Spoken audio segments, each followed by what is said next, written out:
आप देख रहे हैं Aurangabad breaking today news. Please subscribe my channel, like, share and comment.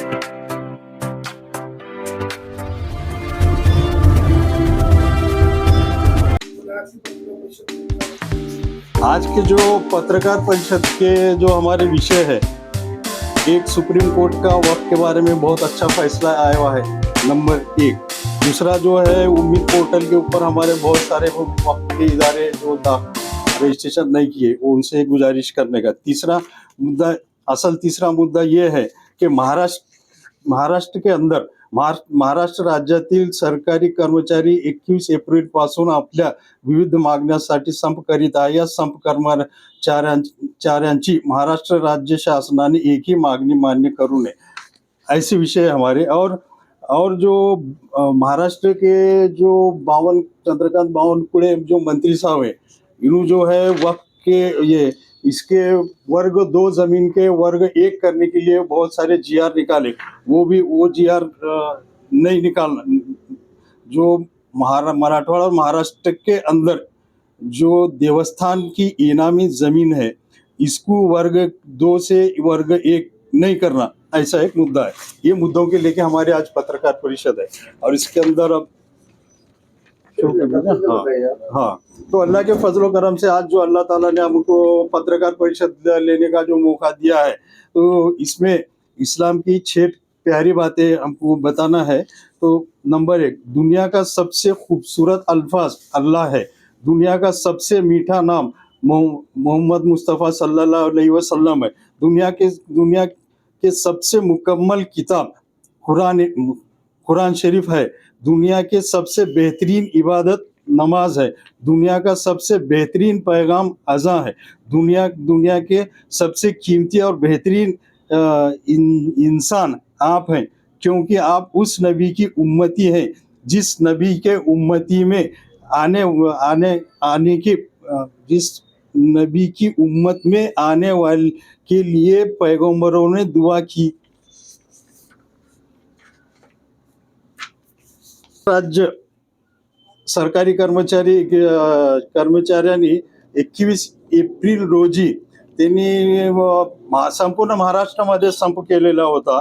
तर ह्या संपाला आमचं जे आहे ते विरोध आहे। कारण विरोध काय आहे, मी थोडं त्याचं सविस्तर नाही पण थोडक्यात सांगेन मी की महाराष्ट्र राज्यातील सरकारी कर्मचारी आपल्या मागण्यासाठी संप करीत आहे। माननीय मुख्यमंत्री देवेंद्र फडणवीस साहेब, महाराष्ट्र राज्य मंत्रालय मुंबई यांनी शासकीय कर्मचाऱ्यांची एकही मागणी मान्य करू नये।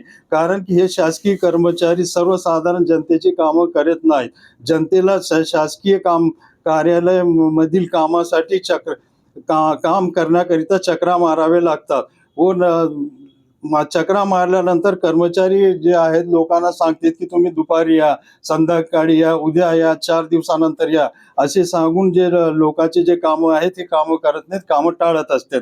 कारण शासकीय कर्मचारी नियमाप्रमाणे काम करत नाहीत, आपल्या स्वतःच्या नियमाप्रमाणे काम करतात। शासकीय कर्मचारी हे पैसे खाऊन काही आदेश करतात, नियम मोडतात, कायदे मोडतात, आदेश भी मोडतात, नियमांचे पालन करत नाही। समोरच्या व्यक्तीला नियम व कायदे सांगून त्यांची दिशाभूल करून त्रास देतात। लाचखोरीचे प्रकरण, अनेक प्रकरण अधूनमधून शासकीय कार्यालयामध्ये घडत आहेत। ते माझ्याकडे अनेक पेपरचे कटिंग्स माझ्याकडे ह्याचे उपलब्ध आहेत ते जे वर्तमानपत्रामध्ये बातम्या प्रसिद्ध झालेले आहेत। जालना येथील जिल्ह्यातील अंबड व घनसावंगी तालुक्यातील गारपीट झाली होती। या गारपीटसाठी शासनाने 35 कोटी रुपये शासकीय अनुदान शासनाने शेतकऱ्यांसाठी मंजूर केलेले होते। तर हे जे अनुदान आहे, हे अनुदान शेतकऱ्यांना न देता हे अनुदान जे शासकीय जे कर्मचारी आहेत, हे आलेले अनुदान आपण वाटप करून घेतलेले आहेत। यासाठी आम्ही 1 वर्षातून 5 ते 6 मोर्चे काढून आम्ही निवेदन दिलेले आहे। त्याचे निवेदनचे आमच्याकडे प्रती आहेत आणि आम्ही वारंवार ह्यांना जोपर्यंत ते पैसे काढून जोपर्यंत जोपर्यंत ते लोकांना पैसे मिळणार नाहीत तोपर्यंत आमची जे निवेदन देणे आणि आमचे आंदोलन सुरू राहतील. आणि परवाच ते इथं जालना आणि अंबड येथील हे जे आहे हे परवा आणखीन एक पत्र मला आलेलं आहे. हे पत्र आहे. त्याचप्रमाणे जे मराठवाड्यामध्ये शासकीय कर्मचाऱ्यांनी काही बोगस जमिनी वक्फ जमिनीचे और इतर जमिनीचे बोगस कागदपत्र तयार केलेले आहेत. त्यामध्ये औरंगाबाद, नांदेड, जालना, लातूर, बीड, परभणी या जिल्ह्याचे जे मिळकती आहेत यामध्ये खोटी नोंदी रेकॉर्ड बदलण्याचे काम करण्यात आलेले आहेत. हे सर्व मराठवाड्यामध्ये झालेलं आहे. आम्ही आमच्याकडं ह्याचे सुद्धा पुरावे आमच्याकडे आहेत. गरज ज्यावेळेस पडेल त्यावेळेस आम्ही ह्याचे सर्व पुरावे आम्ही ज्या ठिकाणी सादर करायचं आहे त्या ठिकाणी आम्ही सादर करू. शासकीय कर्मचाऱ्यांनी खोटी कामं केल्यानंतर तक्रार वरिष्ठाकडे केल्यास वरिष्ठ अधिकारी संबंधित कार्यालयाकडे तक्रारी पाठवतात. पण संबंधित कार्यालयातील कर्मचारी आपला सहकारी असल्यामुळे या तक्रारीची काही जास्त प्रमाणात दखल घेत नाहीत आणि त्या कर्मचाऱ्याला वाचवण्याचं काम हे त्याचे सहकारी कर्मचारी करीत आहेत. सर्वप्रथम आणि त्यांचे जे मागण्या आहेत त्यांच्या मागण्याला विरोध म्हणून आमचं म्हणणं असं आहे की त्यांची एकही मागणी करण्यात येऊन मान्य करू नये शासनाने. सर्वप्रथम शासकीय कर्मचारी संघटनेची नोंदणीच रद्द करा. संपातील सर्व कर्मचाऱ्यांना पेन्शन देऊ नका. शासकीय कर्मचाऱ्यांचे वय 58 वरून 60 करा अशी शासकीय कर्मचाऱ्यांची मागणी आहे. पण हे न करता 58 पेक्षा शासकीय कर्मचाऱ्यांचे वय कमी करता येते का हे पहा. कारण आपल्या देशामध्ये इतकी बेकारी वाढलेली आहे की लोकांना जे बेकार लोकांना संधीच मिळत नाही नोकरीची. जर यांची शासकीय कर्मचाऱ्यांची आणखीन थोडी जर वय कमी केल्यास नवीन जे सुशिक्षित बेकार आहेत त्यांना काम मिळून त्यांची काही प्रमाणात बेकारी दूर होण्यास सहकार्य होईल. संपावर गेलेल्या सर्व शासकीय कर्मचाऱ्यांचे संप काळातील पगार कपात त्यांच्या पगारातून हे संप काळातील जे हे केले त्यांचे पगार कपात करण्यात यावी. शासकीय कार्यालयात अनेक पदे रिक्त आहेत तर ते लवकरात लवकर भरण्यात यावे. या संप काळातील शेतकरी, विद्यार्थी, सर्वसामान्य जनतेचे शासकीय कार्यालयात काम न झाल्याने अनेक लोकांचे खूप हाल होत आहेत. त्यासाठी आम्ही निवेदन सादर करून हे लवकरात लवकर संपवण्यात यावे असं हे सांगण्यात आलेलं आहे. आपल्या भारत देश जे आहे कर्जबाजारी झालेला आहे. आपल्या भारत देशामध्ये अनेक योजना राबवण्यासाठी शासनाकडे पैसाच नाही आणि हे जे शासकीय कर्मचारी सर्व शासकीय जे कर्मचारी आहेत या सर्व शासकीय कर्मचाऱ्यांना माहीत आहे की शासनाकडे पैसा नाही तरी यांनी जे आहे आपले मागण्या जे आहे शासनाकडे हे करून शासनाने कुठून पैसा आणून द्यावं हे एक मोठा प्रश्न आहे. तसेच जे अमेरिका आणि इराणचं जे युद्ध चालू आहे या युद्धामध्ये पहिली अशी वेळ आहे जे की अमेरिकेचे फार मोठ्या प्रमाणात नुकसान झालेलं आहे आणि याचं जे हे झालेलं आहे ह्याचं सर्व जगावर परिणाम झालेला आहे आणि आपल्या भारताला सुद्धा याची झळ पोहोचलेली आहे आणि आपल्या भारतात सुद्धा गॅससाठी लाईनी लागल्या आहेत. गॅस लवकर मिळत नाही, लोकांना त्रास होत आहे. डिझेल पेट्रोलचाही जास्त नाही तर नाही कमी प्रमाणात हे झालेलं आहे. तरी हे जे आहे लवकरात लवकर सीज फायर झाली पाहिजे आणि यांनी जगातील जे सर्व लोकांना जे आहे याचा त्रास जे आहे हे कमी होईल अशी एक अपेक्षा आम्ही हे करतो. आणि ज्यावेळेस आम्ही फक्त सरकारी कर्मचाऱ्यांचाच विरोध करतो असं नाही. आम्ही मागच्या 2025 मध्ये जे खासदारांचा जे महागाई भत्ता 2% जे वाढवण्यात आलेला होता त्याला सुद्धा आम्ही विरोध केलेला होता. हे आहे ती खासदारांना 2% जे हे वाढवले त्यांना सुद्धा आपल्या देशाकडे पैसा नसल्यामुळे कर्जबाजारी झालेले आहेत त्यांचे सुद्धा हे कमी करण्यात पगार मागे भत्ता वाढवण्यात येऊ नये अशी आम्ही मागणी केलेली होती. हे संप काढ. तसेच आपल्या कर्मचाऱ्यांची जे हे आहेत संप जे चालू आहे तर परवा विभागीय आयुक्त कार्यालय समोर 2 दिवसाचे जे शासकीय कर्मचारी काम करत नाहीत असे लातूर जिल्ह्याचे 4-5 असे प्रकरण आहेत. हे प्रकरण घेऊन अमरून उपोषणासाठी बसलेले होते की शिऊर येथील शासकीय गायरान जमीनचा तलावाचा प्रश्न आहे आणि अनेक प्रश्नाचे हे घेऊन ते अन्याय भ्रष्टाचार विरोधित आवाज उठवणारे निपक्ष हे जे आहेत सौदागर मोहम्मद रफी यांनी आहेत 2 दिवसाचं उपोषण केलेले होते. म्हणजे हे भ्रष्टाचार होत आहे आणि चालू आहे ह्याचं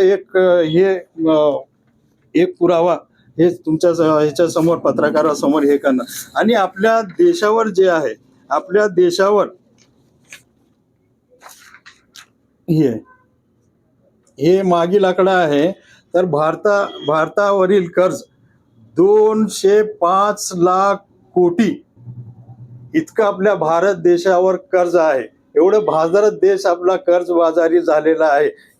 हे कोण सांगितलं? हे आंतरराष्ट्रीय नाणेनिधीने हे सांगितलेलं आहे. हे 2 वर्षा जवळपास 1.5 ते 2 वर्षापूर्वी हे सांगितलेलं आहे आणि हे जे आहे ह्याच्यामध्ये आणखीन वाढ झालेली आहे.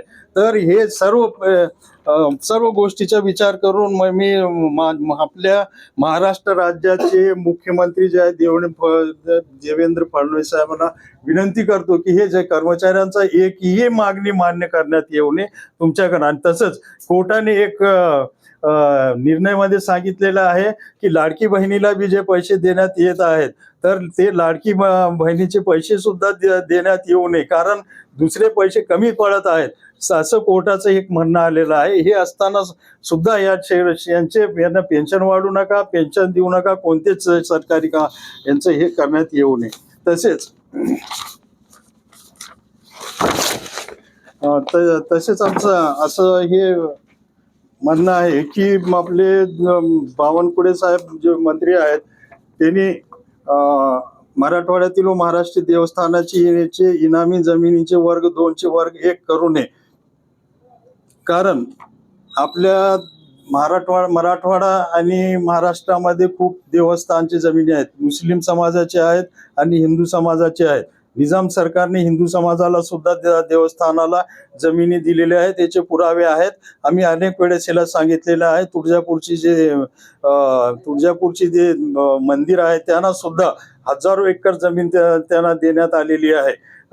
असं असताना आता मागे जे हे प्रकरण निघालं होतं आणि आपल्या मराठवाड्यासाठी हैदराबाद इन्क्वायरीज अत्यात ऍक्ट हा ऍक्ट लागू आहे. हे ऍक्ट हे आहे की महाराष्ट्र निजाम सरकार आणि भारत सरकार ज्या वेळेस आपल्या भारत देशामध्ये निजाम सरकार विलीन होत होते त्यावेळेस हा ऍक्ट तयार करण्यात आलेला होता आणि ह्या ऍक्ट प्रमाणे त्यांनी जे देवस्थानाला मस्जिद, दर्गा, कब्रस्तान, ईदगाह, अशोकखाने असे अनेक हे आहेत त्यांना जमिनी दिलेल्या आहेत. इनामी जमिनी आहेत. इनामी जमिनी ज्या आहेत या इनामी जमिनीला 2 वर्गाचा 1 करता येतच नाही कारण हे कायदे झालेले आहेत आणि हे जमिनी देण्याचं हे करण्याचं सरकारला करता नाही कारण हे सरकार करण्यासाठी कायदे लागतील. तर रद्द करण्यासाठी ह्या सरकारला त्यांना सुप्रीम कोर्टामध्ये जाऊन हैदराबाद अतियात इन्क्वायरीज ऍक्टला हे रद्द करावे लागेल. तर हे करूनच मग हे मराठी देवस्थानचे जमिनी जे आहेत त्यांना त्यापर्यंत घेता येणार नाहीत. म्हणून मी महाराष्ट्राचे सर्व कलेक्टर आहेत, उपविभागीय अधिकारी आहेत त्यांना विनंती करतो की आमचे जे देवस्थानचे बोर्डांचे जमीन आहेत आणि ह्यांचे जे खबरस्तान याचे जेवढे बी इनामी जमीन आहे यांची 2 वर्गाची 1 करू नये. कारण तुम्ही केल्यास आम्ही जे आहे त्या तुमच्या प्रकारचे निवेदन आम्ही मुख्यमंत्री साहेबांनी आजही दिलेलं आहे. मागे अनेक प्रकारचे असे निवेदन दिलेले आहेत आणि जर असे घडले आमच्या आले तर आम्ही त्यांच्या विरोधात कारवाई करण्यासाठी आम्ही कोर्टामध्ये जाऊ. आणि त्याचप्रमाणे सुप्रीम कोर्टाचा एक चांगला निर्णय वक्फ प्रॉपर्टी मध्ये दिवसापूर्वी आलेला आहे. जे मस्जिदची जागा आहे इनामी जमीन आणि दर्गा हे सर्व जमीन आहे, परत इनामी जमीन राहील. कोणीही मध्ये हस्तांतर करू शकत नाही, कोणी घेऊ शकत नाही, कोणी देऊ नाही. याची कोणत्याच प्रकारची सौदेबाजी किंवा असा सुप्रीम कोर्टाने हे निर्णय दिलेला आहे परवाच. याबद्दल आम्ही हे कोणतीही इनामी जमीन मस्जिदची इनामी असो, तो सेवा इनामी, सेवा म्हणजे आणि करून ते खाणे असा त्याचा हेतू आहे. तर ते विकण्यासाठी, विक्री करण्यासाठी अजिबात नाही. म्हणून ते आम्ही हे सुप्रीम कोर्टाचे जे निर्णय आलाय, या निर्णयाचा आम्ही मनपूर्वक आम्ही आभार मानतो त्यांना. त्याचप्रमाणे आपल्या चांगला निर्णय आले नितेश राणेच्या बाबतीत आलेला आहे. यांचा सुद्धा ह्याच्यामध्ये जे इंजिनियर 4 जुलै 19 रोजी कणकवली विधानसभा मतदारसंघ नितेश राणे महामार्ग चौपदरीकरण कामासाठी पाहणी करण्यासाठी अभियंता प्रकाश शेंडेकर गड नदी पुलावर बोलावले होते. या ठिकाणी त्या इंजिनियरवर चिखलफेक झालेली होती. हा प्रकरण तक्रार होऊन कोर्टामध्ये गेलेला आहे. तर कोर्टाने या सुद्धा यामध्ये चांगले निर्णय दिलेला आहे. एक महाराष्ट्राचे चालू मंत्री असताना जे शिक्षा सुनावणी आहेत, तर त्या ह्या कोर्टाचा सुद्धा आम्ही मनपूर्वक आभार मानतो. आणि असे जे निर्णय देणार आहेत कोर्टाचा, आम्ही वारंवार त्यांच्या आम्ही पाठीशी निर्णय देत आहेत. कारण आमचं जे आहे, आम्ही जे आहे संविधानाला मानणार आहोत, कोर्टाला मानणार आहोत, कोर्टाच्या निर्णयाला मानणार आहोत. ते कोर्टाचे आम्ही न्यायप्रेमी असल्यामुळं आम्हाला असे निर्णय खूप चांगले वाटलं म्हणून आम्ही या निर्णयाचं स्वागत करत आहोत. तर आणि सध्या म्हणजे मैं सभी महाराष्ट्र के जो वक्फ के इदारे हैं, जो मस्जिद, दरगाह, कब्रस्तान, शोरखाना जिम्मेदार है, उनसे मैं गुजारिश करता हूं कि जो महाराष्ट्र हमारा सेंट्रल गवर्नमेंट जो है उम्मीद पोर्टल निकाली है, उम्मीद पोर्टल के पहले जो है बहुत सारे संस्था रजिस्ट्रेशन कराने के बच्चे, अब वो उसकी जून में तारीख खत्म होने वाली है. इसलिए हम आज ये पत्रकार परिषद लेके आपको याद दिला रहे हैं कि बचे हुए जो लोग आए, मैं उनसे गुजारिश हूं अपने अपने जो इदारे हैं, जो मुतवल्ली हैं, जो कमेटी के मेंबर हैं, कमेटी सदस्य हैं, वो है, और जिसके कोई भी नहीं होंगे, जिनको मालूम है, वो लोग भी खुद से जाके अपना ये रजिस्ट्रेशन करें. नहीं जहाँ अड़चन होंगी, हम भी जो है इस रजिस्ट्रेशन के लिए आपकी मदद करने के लिए तैयार हैं. जो भी अड़चन होंगी उसकी और मदद करेंगे. और मैं महाराष्ट्र राज्य वक्फ मंडल के सीईओ से भी गुजारिश करता हूं कि ये मुतवल्ली और कमेटी के लोग और दूसरे लोगों ने वक्फ प्रॉपर्टी की उम्मीद करो या मत करो. बाकी जो बचे हुए हैं, आपके पास भी अभी सैकड़ों फाइल्स वहां बचे हुए हैं. तो ये जो रजिस्ट्रेशन करने का काम है, ये जो है वक्फ बोर्ड का काम है. ये मैं वक्फ बोर्ड के सीईओ से गुजारिश करता हूं कि जो ये दूसरे लोग करो या मत करो, ले आपकी जिम्मेदारी है, ये जिम्मेदारी आपको निभाना है. ये ऐसा हम गुजारिश करते हुए आपको बोल रहे हैं. तो ये जल्दी से जल्दी जितने बचे हुए हैं जून के पहले ये कर लेना, ऐसा हमारा बोलना रहेगा. और जो पत्र आप जो है आपको आप पूछ सकते हैं.